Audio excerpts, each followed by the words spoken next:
साथियों नमस्कार। स्वागत है आपका अपने YouTube channel Yes Soul Story में। आज फिर एक साथ 6 कहानी इस टाइटल के बीच हम आपके बीच में 6 कहानी लेकर आए हैं, जिसमें हम पहली कहानी शुरू करते हैं। मुझे विश्वास था तुम जरूर आओगे। दो बचपन के दोस्तों का सपना बड़ा होकर सेना में भर्ती होकर देश की सेवा करना था। दोनों ने अपना यह सपना पूरा किया और सेना में भर्ती हो गई। बहुत ही जल्द उन्हें देश सेवा का अवसर भी प्राप्त हो गया। जंग छिड़ गई और उन्हें जंग में भेज दिया गया। वहां जाकर दोनों ने बहादुरी से दुश्मनों का सामना किया। जंग के दौरान एक दोस्त बुरी तरह घायल हो गया। जब दूसरे दोस्त को यह पता चला तो वह अपने घायल दोस्त को बचाने भागा। तब उसके कैप्टन ने उसे रोकते हुए कहा, अब वहां जाने का कोई मतलब नहीं। तुम जब तक वहां पहुंचोगे तुम्हारा दोस्त मर चुका होगा। लेकिन वह नहीं माना और अपने घायल दोस्त को लेने चला गया। जब वह वापस आया तो उसके कंधे पर उसका दोस्त था, लेकिन वह मर चुका था। वह देख कैप्टन बोला, मैंने तुमसे कहा था तुम वहां जाने का कोई मतलब नहीं। तुम अपने दोस्त को सही सलामत नहीं ला पाए, तुम्हारा जाना बेकार रहा। सैनिक ने उत्तर दिया, नहीं सर, मेरा वहां उसे लेने जाना बेकार नहीं रहा। जब मैं उसके पास पहुंचा तो मेरी आंखों में देखकर मुस्कुराते हुए उसने कहा, दोस्त मुझे यकीन था तुम जरूर आओगे। ये उसके अंतिम शब्द थे। मैं उसे बचा तो नहीं पाया, लेकिन उसका मुझ पर और मेरी दोस्ती पर जो यकीन था उसे बचा लिया। सीख, सच्चे दोस्त अंतिम समय तक अपने दोस्त का साथ नहीं छोड़ते। दोस्तों, कहानी नंबर 2, दोस्ती और भरोसा। रात गिर आई थी। परदेश की यात्रा पर निकले दो दोस्त सोहन और मोहन एक जंगल से गुजर रहे थे। जंगल में अक्सर जंगली जानवरों का भय रहता था। सोहन को भय था कि कहीं किसी जंगली जानवर से उनका सामना न हो जाए। वह मोहन से बोला, मित्र, इस जंगल में अवश्य जंगली जानवर होंगे। यदि किसी जानवर ने हम पर हमला कर दिया तो हम क्या करेंगे? सोहन बोला, मित्र डरो नहीं, मैं तुम्हारे साथ हूँ। कोई भी खतरा आ जाए मैं तुम्हारा साथ नहीं छोड़ूंगा। हम दोनों साथ मिलकर हर मुश्किल का सामना कर लेंगे। इस तरह बात करते हुए वे आगे बढ़ते जा रहे थे कि अचानक एक भालू उनके सामने आया। दोनों दोस्त डर गए। भालू उनकी ओर बढ़ने लगा। सोहन डर के मारे तुरंत एक पेड़ पर चढ़ गया। उसे सोचा कि मोहन भी पेड़ पर चढ़ जाएगा, लेकिन मोहन को पेड़ पर चढ़ना नहीं आता था। वह ऐसा नीचे ही खड़ा रहा। भालू उसके नजदीक आने लगा। मोहन डर के मारे पसीने पसीने होने लगा, लेकिन डरते हुए भी वह किसी तरह भालू से बचने का उपाय सोचने लगा। सोचते सोचते एक उपाय उसके दिमाग में आया। वह जमीन पर गिर पड़ा और अपनी सांस रोककर एक मृत व्यक्ति की तरह लेट रहा। भालू नजदीक आया। मोहन के चारों ओर घूमकर वह उसे सूंघने लगा। पेड़ पर चढ़ा सोहन यह सब देख रहा था। उसने देखा कि भालू मोहन के कान में कुछ फुसफुस रहा है। कान में फुसफुसाने के बाद भालू चला गया। भालू के जाते सोहन पेड़ से उतर आया। मोहन भी तब तक खड़ा हो चुका था। सोहन ने मोहन से पूछा, मित्र, जब तुम जमीन पर पड़े थे तो मैंने देखा कि भालू तुम्हारे कान में कुछ फुसफुसा रहा है। क्या वो कुछ कह रहा था? हाँ, भालू ने मुझसे कहा कि कभी भी ऐसे दोस्त पर विश्वास मत करना जो तुम्हें विपत्ति में अकेला छोड़कर भाग जाए। सीख, दोस्त संकट में छोड़कर भाग जाए वह अच्छा दोस्त नहीं होता है। दोस्तों, लाखों लोग हैं इस दुनिया में, फिर भी इंसान इतना तन्हा क्यों है? कितने रिश्ते हमने अपने लाइफ में बनाए, फिर भी हम अकेले क्यों हैं? अपने अकेलेपन को दूर करने के लिए सारी जिंदगी भर कितने लोगों से मिले, कितने लोगों से रिश्ते बने और कितने लोगों से रिश्ते टूटे, और फिर भी हमारा दिल खाली है। दोस्तों, हर इंसान को यह शिकायत रहती है कि वह ऐसा कौन है जिसे अपना कहे, और दोस्तों ऐसा इंसान वह एक दोस्त होता है। यही तीसरी कहानी हमारी जिसका टॉपिक है दोस्त। दोस्तों, एक पिता और पुत्र थे। पुत्र का मानना था कि हमारी लाइफ में जितना ज़्यादा मित्र हो उतना ही अच्छा है, जितने ज़्यादा कांटेक्ट हो उतना ही अच्छे से होता है और उतना ही वो हमें हेल्प भी करते हैं। लेकिन उसके पिता का यह मानना था कि चाहे बहुत ही ज़्यादा मित्र नहीं हो पर बहुत अच्छे मित्र हों, चाहे एक ही मित्र क्यों न हो पर वो हमारे सारे सुख दुख में हमारा साथ दे। पुत्र इस बात को नहीं मानता था और वे कहता था कि अगर हमारे इतने कम मित्र रहेंगे तो हमारे काम कैसे होंगे और हम जीवन में कैसे चल पाएंगे। तब उसके पिता ने कहा कि चलो आज एक परीक्षा करते हैं कि आज रात को हम घर से बाहर निकलते हैं और तुम मुझे अपने मित्रों के पास ले जाओ, देखते हैं कि कौन कैसी सहायता करते हैं। और पिता ने कहा कि मेरा सिर्फ एक ही मित्र है, मैं तुम्हें उसके पास ले चलता हूँ और तुम मुझे अपने मित्रों के पास ले जाओ। तब पुत्र ने कहा कि चलो, इसमें क्या बड़ी बात है, मेरे सभी दोस्त मेरी सहायता करेंगे। उसके बाद रात को पिता और पुत्र दोनों ही घर से बाहर निकलते हैं। उसका पुत्र सबसे पहले अपने पहले मित्र के पास आया और दरवाजे पर दस्तक दी और आधी रात का समय था। पुत्र ने आवाज लगाई और कहा कि क्या तुम अंदर हो, मुझे तुम्हारी सहायता चाहिए। तब उसके घर के अंदर से आवाज आई कि अब सोने जा रहा है और तुम कल आना।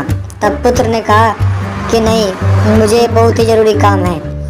दोस्तों, इतने में ही उसके मित्र की भी आवाज आई कि अभी मैं तुम्हारी कोई सहायता नहीं कर सकता, तुम कल मेरे घर आना।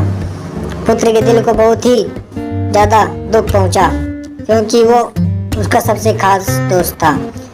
ऐसा ही वो अपने सभी मित्रों के घर चला गया, लेकिन सबने कोई ना कोई बहाना बना दिया जैसे कि वो घर में नहीं है या बीमार है और किसी ने भी उसके लिए दरवाज़ा नहीं खोला। अब उसके पिता ने कहा कि मेरा सिर्फ एक ही मित्र है, चलो उसके पास चलते हैं। पिता ने अपने मित्र के घर दस्तक दी और जैसे ही उसके मित्र की आवाज़ लगाई तो अंदर से उसका मित्र दरवाज़ा खोलकर एक हाथ में पैसों की थैली और एक हाथ में लाठी लेकर बाहर आ गया। तब उसके पुत्र ने पूछा कि अरे भाई, हमने तो अभी तक कुछ बोला भी नहीं और आप एक हाथ में पैसों की थैली और एक हाथ में लाठी लेकर बाहर आए हैं, ऐसी क्या बात है। तब उसके पिता के मित्र ने कहा कि आधी रात को कोई इंसान किसी के घर में आपत्ति काल में ही आ जाता है। अगर आपका किसी से झगड़ा हुआ है या कोई मुसीबत आई है या कोई आपको सता रहा है तो मैं तुम्हारे पिता के साथ लड़ने के लिए तैयार हूँ। क्या अगर कोई बीमार है या कोई इमरजेंसी है तो मैं ये पैसे लेकर आया हूँ और जिससे मैं उनकी सहायता कर सकूँ। दोस्तों, उसके बाद पुत्र के पिता ने पुत्र से कहा कि 1000 झूठे रिश्तों के बजाय एक सच्चा रिश्ता बहुत ज़्यादा मायने रखता है। दोस्तों, हमारा मित्र वैसा हो जिससे हम दिल की हर बात बताएं, बिना घबराए, बिना सोचे, जिससे कुछ छुपाना भी न पड़े। दोस्तों, कहानी नंबर 4, सच्ची दोस्ती पर कहानी। दोस्तों, दो मित्रों का आपस में बहुत घनिष्ठ संबंध था। एक बार एक मित्र को कुछ रुपयों की आवश्यकता पड़ी तो वह अपने घनिष्ठ मित्र के घर गया और तब उसका मित्र कहीं बाहर गया हुआ था तो उसने उस मित्र के पत्नी से पूछा कि मुझे कुछ रुपयों की आवश्यकता है। तब उसकी पत्नी ने कहा कि ये लीजिए तिजोरी की चाबी और आप जैसे पैसे निकाल कर ले जाइए। और वह मित्र कुछ पैसे निकाल कर वहाँ से चला जाता है। जब वो दूसरे दिन अपने मित्र से मिला तो उसने उसको बताया कि मैंने कल तेरे घर से कुछ पैसे लिए हैं, मैंने तेरी पत्नी को बताया और पैसे लेकर वहाँ से चला आया। वह सुनकर उसका मित्र रोने लगा। उस मित्र को बड़ा आश्चर्य हुआ कि अरे भाई, क्यों रोते हो, मैं तेरे पैसे लौटा दूंगा ना। तब उसके मित्र ने कहा कि इसलिए नहीं रो रहा हूँ कि तूने पैसे ले लिए हैं, बस इसलिए रो रहा हूँ क्योंकि बस तेरा इतना विश्वास है कि मुझ पर कि तुझे पूछना पड़ा, कि तुझे बताना पड़ा कि पैसे ले जाऊँ। भाई, हम शरीर से 2 मित्र हैं लेकिन हमारी जान एक है। तुझे जरूरत क्या है बताने की? तुझे मुझ पर भरोसा नहीं है? दोस्तों, कहानी नंबर 5, श्री कृष्ण और सुदामा की दोस्ती।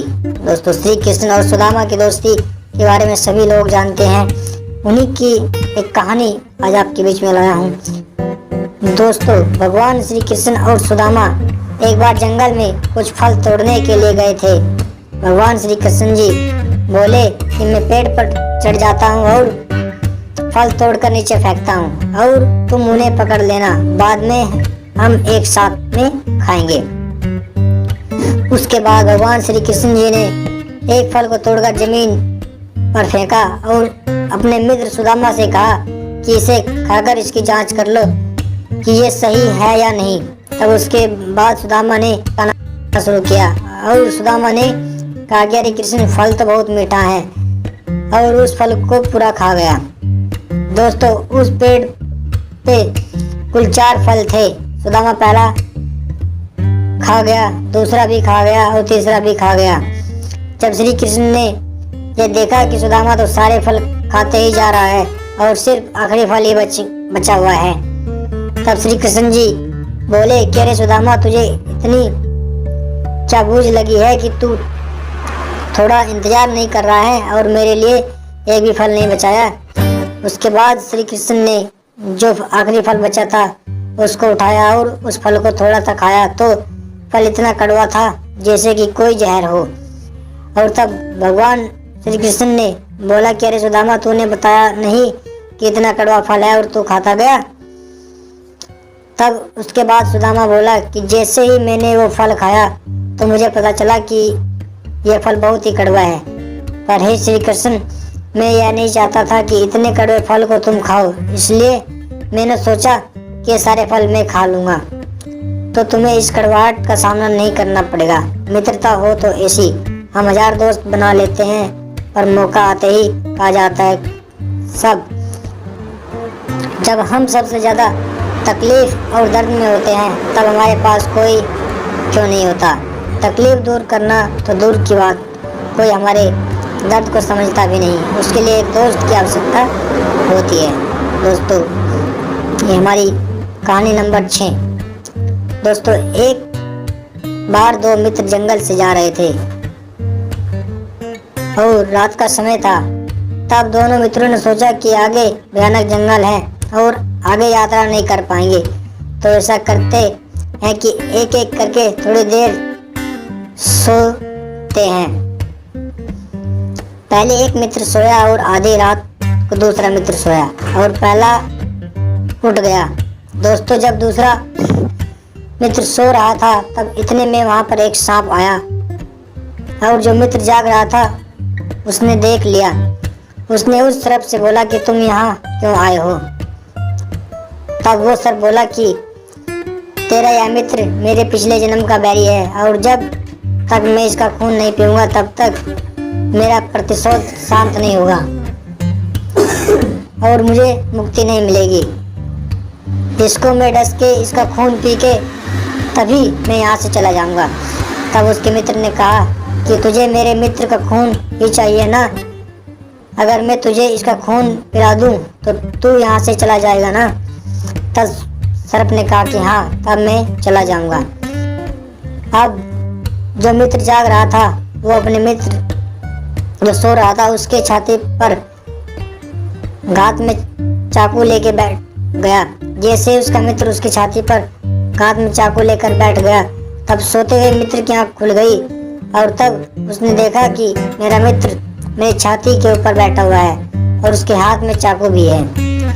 यह देखकर वो फिर से सो गया और उसके बाद उस मित्र ने अपने सोते हुए मित्र के सीने पे हल्का सा चाकू चलाया और उसके सीने से थोड़ा सा खून निकाला और सर्प को पिलाया और उस सर्प को वहां से भगा दिया। दूसरे दिन दोनों जंगल से चले गए। ना ही उस मित्र ने पूछा और ना ही उस मित्र ने बताया, पर इस मित्र को बड़ा आश्चर्य हुआ कि मैं उसके ऊपर चाकू लेकर बैठा था और ये बेपरवाह होकर सोता रहा, इसे कोई चिंता भी नहीं थी। फिर बाद में इसी मित्र ने कहा कि मैं आधी रात को तुम्हारे ऊपर चाकू लेकर बैठा था।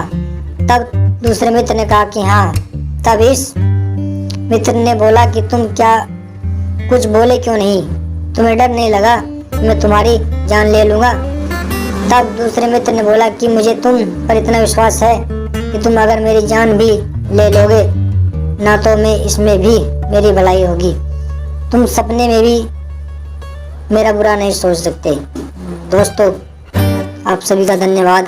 आशा करता हूँ ये सभी कहानी आपको पसंद आई होगी। आप हमारे चैनल को सब्सक्राइब कीजिए, लाइक कीजिए और शेयर कीजिए।